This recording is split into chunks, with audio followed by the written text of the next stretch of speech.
También podemos ver aquí algo del 2008. Ahí, bueno, que Satoshi Nakamoto pues hizo un guiño, que ahora veremos el guiño. ¿Qué pasó en 2008? Bueno, los desahucios, la cara más dura de la crisis que comenzó en 2008 con la quiebra de Lehman Brothers y se contagió por todo el mundo. Porcentaje de casas desocupadas en Estados Unidos toca máximo en el primer trimestre. Un máximo histórico de 2,9% de las casas desocupadas. Es decir, que han echado a la gente a tomar por culo, a la calle. Y aquí vemos. En 2008 se registraron aproximadamente 3 millones de ejecuciones hipotecarias. Es decir, que no podían pagarlo y a la gente pues la echó de su casa. Y en 2009 cerca de 2,8 millones de nuevos desahucios. O sea, solamente entre 2008 y 2009 se desahuciaron más de 5,8 millones de personas. De personas que habían comprado las casas de sus sueños porque los bancos les daban crédito sin mirar si podían pagar o no. Y luego pues empezaron a aumentar las tasas de interés porque se pinchó la burbuja financiera por los préstamos subprime. Para que entendáis, os lo voy a explicar. Siempre habéis escuchado la crisis financiera de 2008, siempre habéis escuchado los préstamos subprime y habréis dicho, ¿qué cojones es esta mierda? Bueno, pues te explico. Los bancos emiten bonos. Los bonos es la deuda del banco, ¿vale? Acciones, por así decirlo.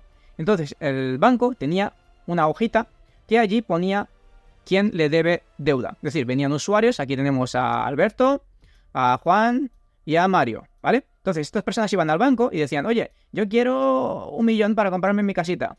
Yo quiero 500.000 para comprar mi casita. 500.000. Y yo quiero, yo qué sé, 100.000. Vale, pues aquí vemos a 3 personas que han pedido dinero. Bueno, pues el banco lo que hacía, sabía que estas personas, pues igual hacían un caso de a ver si eran solubles, si podían pagarlo, y no lo podían pagar. Entonces, ¿qué hacían estos? Pues cogían, empaquetarla en forma de bonos y venderla a inversores o a otros bancos o a instituciones financieras o a quien sea, ¿vale? Los bonos.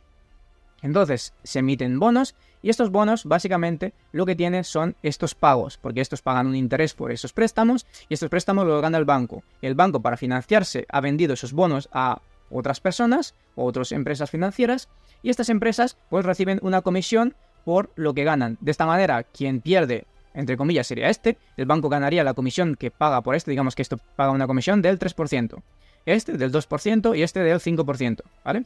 Por ejemplo, bueno, pues aquí tenemos a 3 personas que pagan un 3% sobre el millón, 3% anual de ese millón, ¿vale? 30.000 euros anuales.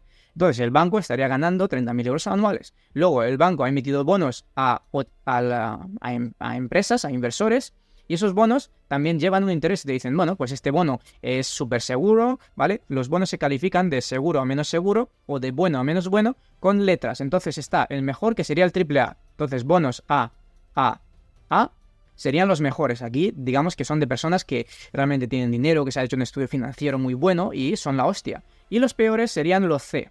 Bueno, no sé, sí, creo que eran la C, ¿vale?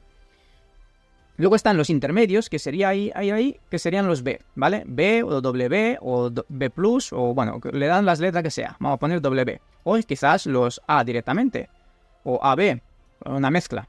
Pues lo que hacían, fíjate que digamos que vende esto, son de personas que realmente pues quizás no lo pueden pagar. Entonces lo que ellos hacían era que cogían un documento y en ese mismo documento ponían aquí al principio a 3 personas que eran solubles, 3 personas que podían pagar, es decir, AAA, a 3 personas, aquí A y A, pero luego por debajo las otras 50 personas eran personas que no podían pagarlo, es decir, eran bonos basura de personas que jamás podían pagar, que sabían ellos perfectamente que esos no podían pagar. Entonces metían aquí abajo C.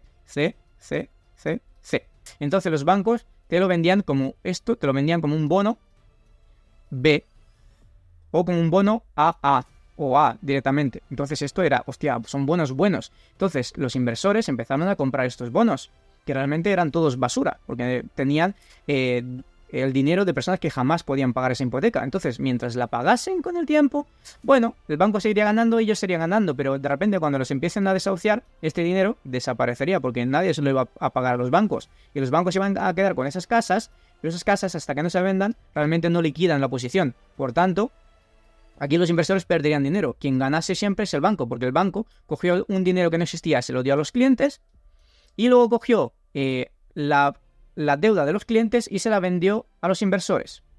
Voy a borrar esto para que lo hago nuevamente. Si te has perdido, lo siento, ¿vale? Ahora lo pongo de nuevo. O sea, digamos, tenemos el banco, el cliente y el inversor. CBI. Bueno, pues el banco daba dinero al cliente el banco vendía, el cliente le daba deuda, ¿vale? Tenía una deuda, estaba endeudado. Pues el banco vendía esta deuda al inversor bajo los bonos, ¿vale? Los bonos subprime, de ahí la crisis subprime, ¿vale? Porque eran por debajo de los prime, porque los vendían como bonos muy buenos, prime, pero realmente estaban por debajo, no valían, no tenían valor. Pues eso lo que hizo que los inversores comprasen bonos basuras sin tener ni idea. Y estos, pues esas empresas, pues eran empresas, fondos multimillonarios, como BlackRock u otros fondos.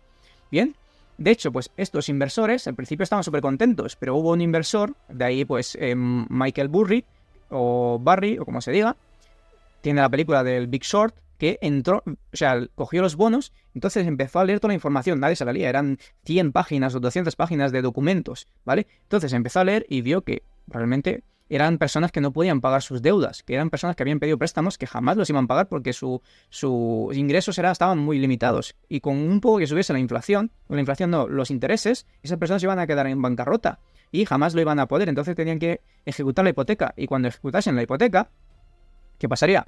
Que el banco no tendría más dinero y los inversores pedirían el dinero que les han dado a los bancos o intentarían ejecutar los bonos porque estos bonos tienen un vencimiento. Entonces durante 10 años yo tengo estos bonos, me da este rendimiento y bueno, pues cuando estos se enteraron, pues el primer banco que se quedó en la ruina fue el Lehman Brothers. Y ese pues cayó, y ese fue el detonante para que todos los bancos cayesen. De hecho, el sistema está tan centralizado y todo depende de un banco grande, que si ese banco grande quiebra, arrastra a todos los demás, porque los demás compran deuda de ese banco. Entonces todos tienen deudas de otros bancos. Entonces está todo ligado, todo el sistema financiero está ligado. Si cae uno, arrastrará a todos. Y bueno, aquí lo que ocurrió, que como esto pasó, el gobierno, como cuando el Lehman Brothers cayó y otros bancos iban a ir a quiebre, los rescató. Es decir, todos esos bonos basura los compró el gobierno. Es decir, les dio dinero a los bancos para que no quiebrasen. Es decir, el mismo gobierno que supuestamente está para protegerte a ti, salvó a los bancos que realmente están pues para ganar dinero. Bueno, pues eso es lo que supuestamente detonó también Bitcoin. De hecho, Satoshi Nakamoto, en el bloque 0, en el bloque Génesis, hizo un guiño, ¿vale? Escribió en ese primer bloque que minó, The Times, el 3 de enero del 2009, Chancellor on brink of second violence for banks. O sea, un guiño, un titular de un periódico. ¿De cuál periódico? Pues fijaros, la investigación que os dije de Deep Web, pues fue para sacar este periódico. Este The Times, si nos venimos aquí abajo, vemos esa cita. Fijaros.